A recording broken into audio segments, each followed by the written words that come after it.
Welcome back to the channel. So first and foremost, I just want to say thanks to all the people that have been contacting me about questions about the packs and how to get them and all that. I really, when I made these packs, they're really designed for myself, really to actually not eliminate the gear, but eliminate the need to have it all set up and wired and, this whole mess and all that. And I've been waiting for an opportunity to finally get time to do this. And it's just right place at the right time, I guess. But a lot of people have been asking for demos, and sorry, I just don't have them. But a quick story, and I'm working on some kind of solution for those of you that are reaching out and want to hear them. And I haven't figured out the best solution, but I got a few ideas. But let's see if I can, little quick story behind this video. A while back, like in 2010, I went and bought this, it's called a piano plugin. And you listen to demos, they're just amazing. Top-notch players on it. And I finally buy it. It was like $500. Install it, and I play it in like some of the music that I have, and it doesn't work. It is buried way under there. The frequency was too low. It never stood out. I'm not going to name the plugin, but I realized, and it happened to me about a year and a half ago. A friend of mine and I were talked each other into buying another plugin that had a lot of, sounds. I'm not going to name any names again. And they had these fancy production videos where they show the like the Rhodes or whatever, or Wurlitz are being played. But they never really played it in context, though, with other instruments. And so you get it in here, and it's like, wow, is this really what this is? And so my point is, even if I put demos on there, like sound demos, the demos, I want them to be almost like the way TuneTrack does it, where they give you some kind of reference. Because that's really the test. Sounds by themselves can be misleading, and I'd rather represent them based on those stories I told you in a context that just has more of a broader perspective. And so, as I'm going to show you this qualifying process that I try to stick with, so that the stuff comes out a certain way. So, for example, I got a Novation Summit, and I've got a Poly Brute here in studio.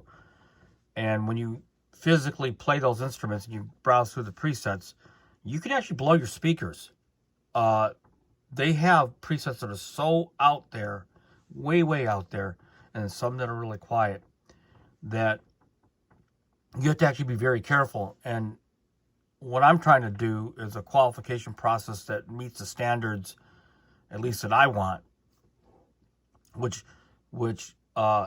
challenges the process to have your sound be able to have the right fidelity, the right gain for what it's intended for, but without this huge discrepancy of one being too quiet, one being too loud.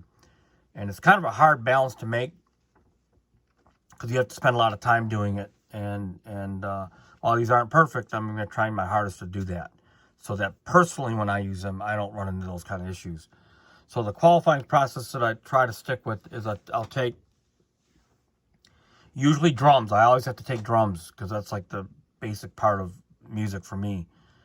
And then I'll take sounds that I either know fairly well, that I can be confident with, and then other sounds as well that might have different textures.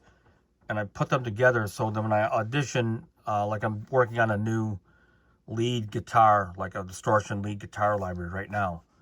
And I'll play some sounds in a second. And so I'll play so I have a little sequence. So I got the Glassy LA Strat pack in there. I've got the S3 drums, and I've got a like a synth slap bass that I'm working on another library, a JD 990 specific library. And I got the Big Apple bass style sound as the bass, so I'm testing that out too.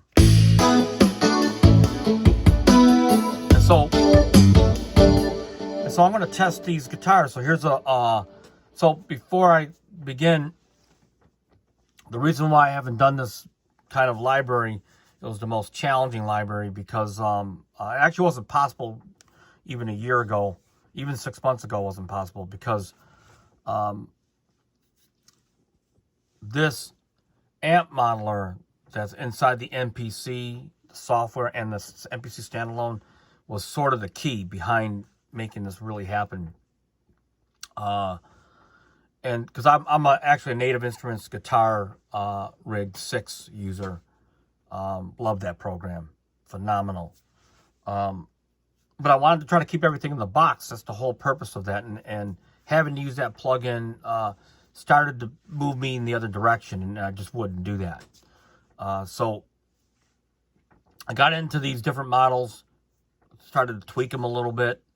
I've got a humbucker library that I'm going to start building for myself. And here's some of the presets.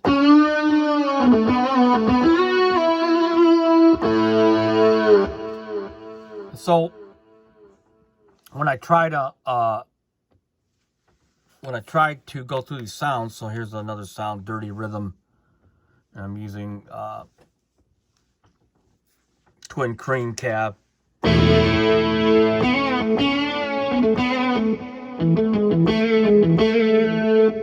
So when I go through these sounds and trying to see what I want to do, I put the sequence on and I'll try to play it against it. And so, and I'm looking for, does it have enough volume, presence, or is it too much volume?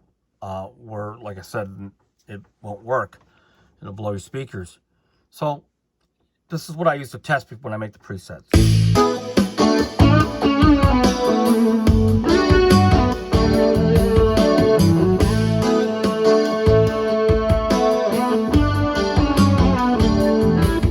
Okay, now I'll try this preset here. I'm gonna go into the amp setting just so I can make a tweak in real time.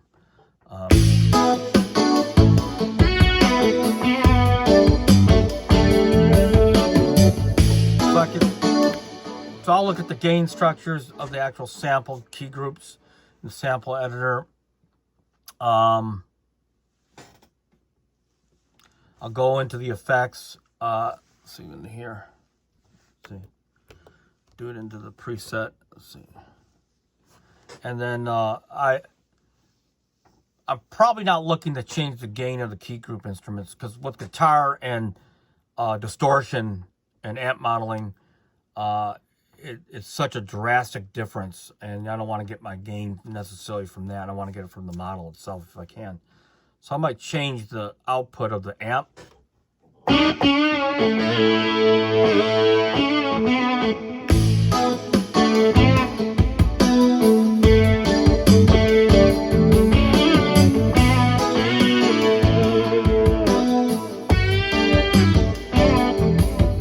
Okay, so I'll play around with that, wait a couple days, come back, listen to it, maybe wait another day, come back, listen to it, that whole process. I also did some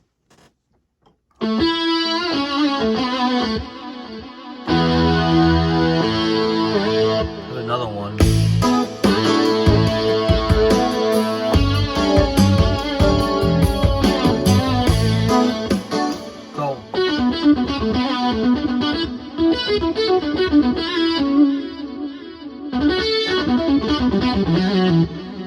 And I did some clean,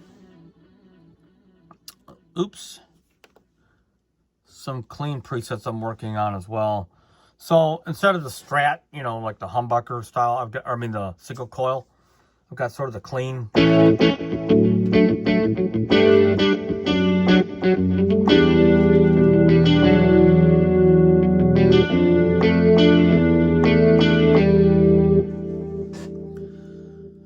Okay, and I'll tweak some of those, and you know, I mean, you can make as many presets as you want once you got the library and all that.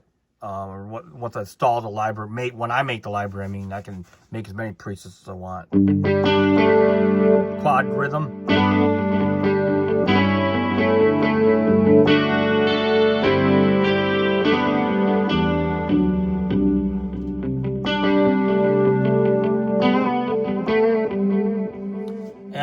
whole idea is so, like, when I get a guitar player, I'll have a good idea of what I want when the real guitar player comes in. So this is not necessarily to replace another guitar player, but I want the sound to sound like I want and all that. So, matter of fact, I'm going to try to play this rhythm.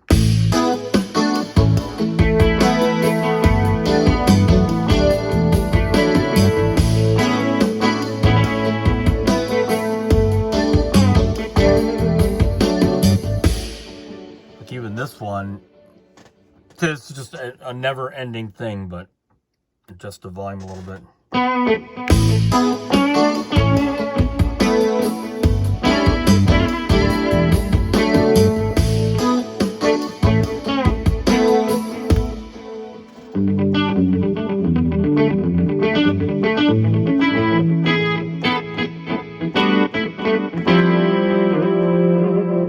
And the thing is, what I want to say about the library, it's sort of handicapped because the Kai only gives you 4 like plugins, so I had to do some crafty little things to the samples and resample them and all that to get the effects chain that I wanted without having to go to an external plugin. But I did what I had to do in order to.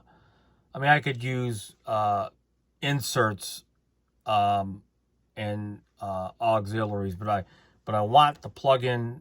I want the sounds to take advantage of the internal routings that they have at the program level, not necessarily at the project level.